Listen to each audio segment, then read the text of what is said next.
자, 이번에는 하위 선택자라고 하는 개념을 소개할 건데요. 하위 선택자라고 하는 것은 뭐냐면 말 그대로 하위에 있는 태그를 선택하는 방식입니다. 즉, 섹션 태그 안에 한 칸 띄고 P, 컬러, 레드라고 하면요.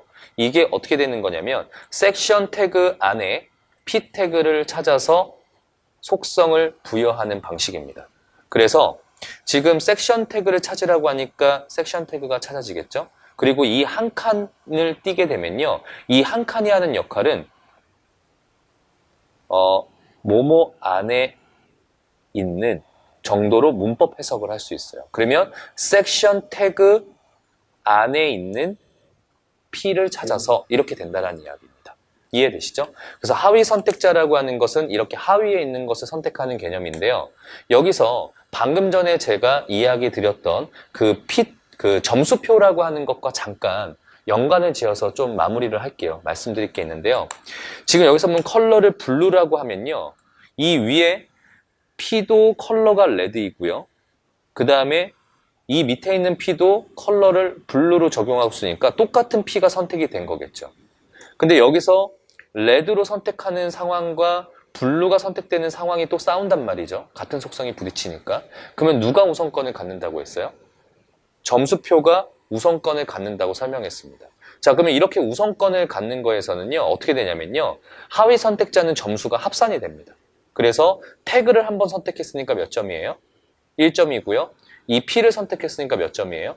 1점이 돼서 합이 2점이 된다는 뜻입니다.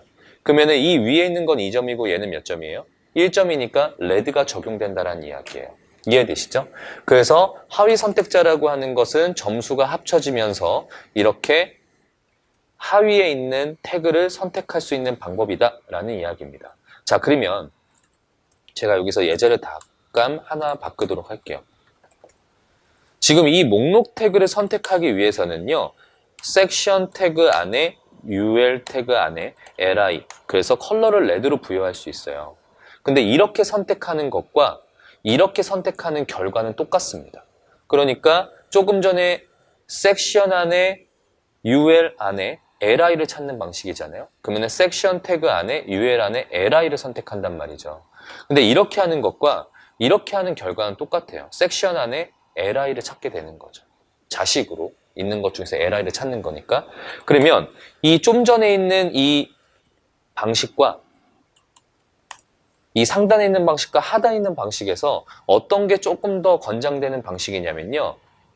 저 개인적으로는 밑에 있는 방식을 더 권장합니다.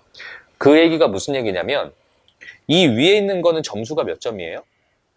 그렇죠. 다 합산이 돼서 3점이 돼요. 그럼 밑에 있는 건 몇 점이죠? 2점이 됩니다. 그 얘기는 이렇게 3점으로 꽉꽉 채워서 쓰게 되면요. 나중에 LI를 다른 걸로 변경하고 싶을 때 변경할 수 없다라는 거예요. 왜냐하면 점수를 이미 맥스 값을 다 써버렸기 때문에. 그래서 점수는 항상 꽉꽉 채워서 쓰시면 안 되고요. 약간 여유를 두고 쓰시는 게 가장 이상적인 표현의 방식이다라고 생각하시면 됩니다. 자, 그러면 점수에 대한 이야기 잠깐 했는데요. 다시 하위 선택자 이야기로 돌아오면요. 하위 선택자는 말 그대로 하위에 있는 걸 선택을 하는 거예요. 근데 섹션 안에 LI도 하위에 있는 거기 때문에 UL을 굳이 이야기하지 않더라도 섹션과 LI는 조상관계이기 때문에 선택이 된다는 이야기입니다. 아시겠죠? 자, 그래서 하위 선택자에 대한 개념을 설명했는데요. 이번에는 어떤 이야기를 할 거냐면요. 이 하위 선택자를요. 클래스와 결합해서 사용하는 방법을 소개하도록 할게요. 자, 그게 무슨 얘기냐? 섹션 안에 이렇게 H2 태그를 썼습니다. 그래서 이 H2 태그는요. 베스트셀러라고 하는 제목을 넣도록 할게요. 그리고 여기에는 신상품이라고 하는 내용을 넣도록 하겠습니다. 그러면은 둘 다 섹션 안에 H2가 되는데요. 지금 여기서 각각의 H2를 선택하기 위해서 어떤 방식을 선택할 수 있냐면 클래스 A 또는 클래스 B라고 해서요. 이렇게 직접 선택할 수 있는 방식이 있어요. 이런 식으로. 이해되시죠? 자, 이렇게 선택할 수 있는 방식이 있는가 하면 이런 방식도 있습니다. 클래스 베스트, 클래스 뉴라고 해놓고서요. 지금 섹션 안에 H2 해서 컬러를 레드로 하면요. 두 개가 모두 다 선택이 되겠죠. 그러면은 섹션 안에 H2에 해당하는 조건을 모두 다 찾는 거니까 다른 디자인을 할 수 있어요? 없어요? 없는 거예요. 이럴 때는 어떻게 해야 되냐면 부모에게 이름을 정해줘서 이 부모의 이름이 섹션이 아니고 베스트로 들어가게 되면 베스트라고 하는 태그 안에 H2만 찾으니까 첫 번째 H2만 따로 찾을 수 있다는 이야기입니다. 그리고 이 밑에 다른 디자인을 하고 싶다면 New H2에서 컬러를 블루로 하게 되면 다른 디자인을 또 줄 수 있다는 이야기인 거죠. 자, 그러면 이렇게 직접 선택하는 방법이 있고요. 아까처럼. 또는 하위 선택자를 이용해서 선택하는 방법이 있는데요. 어떤 게 조금 더 권장되는 방식이냐면 저 개인적으로는 부모에게 이름을 지어주는 방식을 조금 더 권장합니다. 왜 그럴까요? 바로 이런 이유 때문입니다. 자, 우리가 코드를 쓸 때 굉장히 많이 쓰겠죠. 근데 지금 여기서 보면 제가 타이틀의 약자인 TIT로 표시를 했어요. 그리고 이 내용을 보게 되면요. 여러분들이 이 코드를 봤을 때 직관적으로 이게 어떤 영역을 담당하는지 알 수 있어요? 모른다라는 이야기예요. 근데 제가 만약에 여기다가 베스트 영역이라고 기술을 하게 되면 이거 어떤 영역을 이렇게 쓸까요? New item. 그러면 이게 어떤 영역을 담당하는지 추정이 가능합니까? 그렇죠. 이게 지금 새로운 상품을 이야기하는 영역인가? 라고 이해할 수 있다는 거예요. 그러니까 우리가 태그를 쓸 때는 가장 좋은 태그가 어떤 거예요? 어떤 코드가 좋다라고 이야기할 수 있어요? 직관적인 것이 좋은 코드라고 이야기할 수 있습니다. 근데 만약에 이렇게 부모의 역할을 담당하는 태그들에게 이름이 달려있지 않다면 이 태그의 영역이 어떤 것을 의미하는지 일일이 찾아야 되는 불편한 상황들이 연속되겠죠. 그렇기 때문에 부모에게 그 영역을 대표하는 이름을 달아주면 코드만 보더라도 빠르게 할 수 있다는 겁니다. 그래서 가령 이렇게 하면 어떻게 될까요? recommend lab이니까 추천하는 영역이라고 하는 걸 우리가 빠르게 할 수 있는 거예요. 이해되시죠? 그리고 뭐 여기에 추천하는 상품 이런 식으로 영역을 잡을 수 있다는 뜻인 겁니다. 이해되십니까? 자, 그래서 정리를 하자면요. 하위 선택자라고 하는 이야기를 다시 또 정리를 해드릴게요. 하위 선택자라고 하는 거는요. 부모 이름을 부모 안에 자식을 선택하는 방식이에요. 그래서 섹션 안에 H2. 근데 지금 이렇게 되면 섹션 안에 있는 모든 H2가 선택되는 되게 광범위한 코드가 되겠죠. 그래서 여기다가 뭐 A라고 글씨를 써놓으면요. A 안에 H2라고 하면 클래스 이름이 A인 엘리먼트 안에 H2만 찾는 어떤 이런 좀 이렇게 우리가 원하는 것만 골라서 찾을 수 있다는 이야기입니다.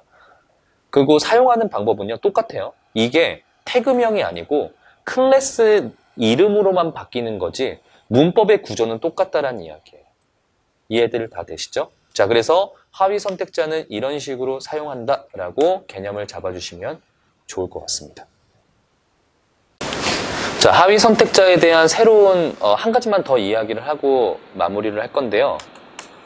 지금 섹션 안에 H2와 P가 있어요. 그리고 이 H2와 P를 다른 컬러로 바꾸고 싶다고 가정해 볼게요. 자, 그러면요. 부모에게 이름을 달아주는 게 조금 더 직관적인 코드라고 설명드렸습니다. 그래서 여기다가 아이템이라고 하는 이름을 부여하도록 하겠습니다. 그렇죠? 자, 그러면 아이템 안에 H2 해서 컬러를 레드로 하면 아이템이라고 하는 클래스 안에 H2가 선택이 될 거고요. 그 다음에 아이템 안에 P라고 해서 컬러를 블루로 부여하면 아이템 안에 P가 선택이 될 겁니다. 여기까지는 무난히 이해되시죠? 자, 그런데 이런 경우가 있어요. 상품에 제목이, 내용이 아닌 가격까지 넣어야 되는 상황이라고 생각해 볼게요. 그래서 P를 이용해서 뭐 49,000원이라고 하는 내용을 넣어 보도록 하겠습니다. 자, 그러면요.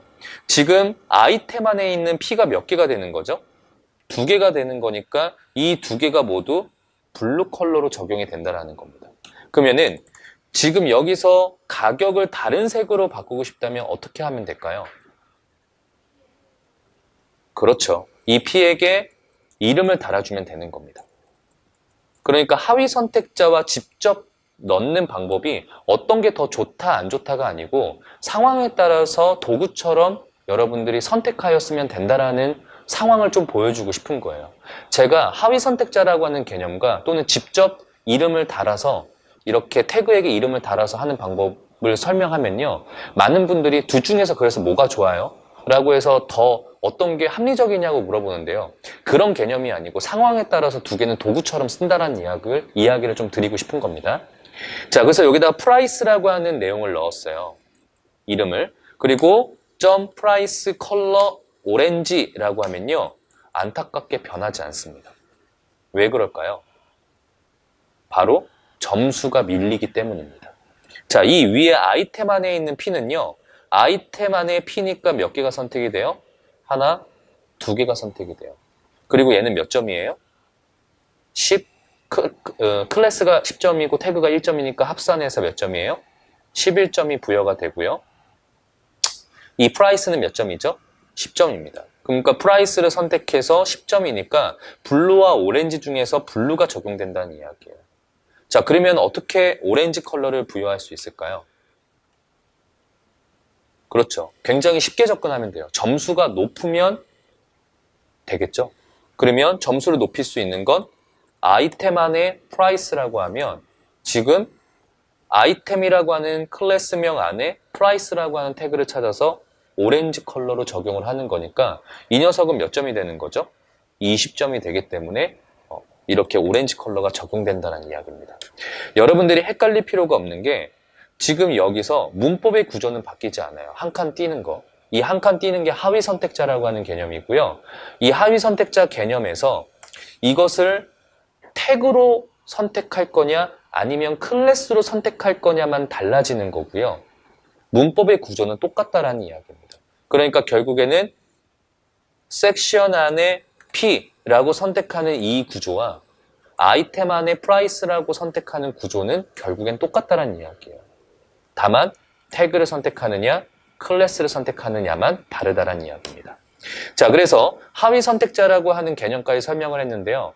헷갈리면 안 돼요. 어떤 걸 헷갈리면 안 되냐면 이렇게 부모 안에 자식을 선택하는 방법과 하위 선택자를 선택하는 방법과 직접 선택하는 것 중에서 어떤 게 더 좋은 게 아니고 이런 다양한 경우의 수가 있고 우리가 이런 점수에 의해서 적용되지 않으면 뭐 하위 선택자를 할 수도 있고 아니면 직접 선택을 할 수도 있는 여러 가지의 방법을 그때그때 해주면 된다라는 이야기입니다. 아시겠죠?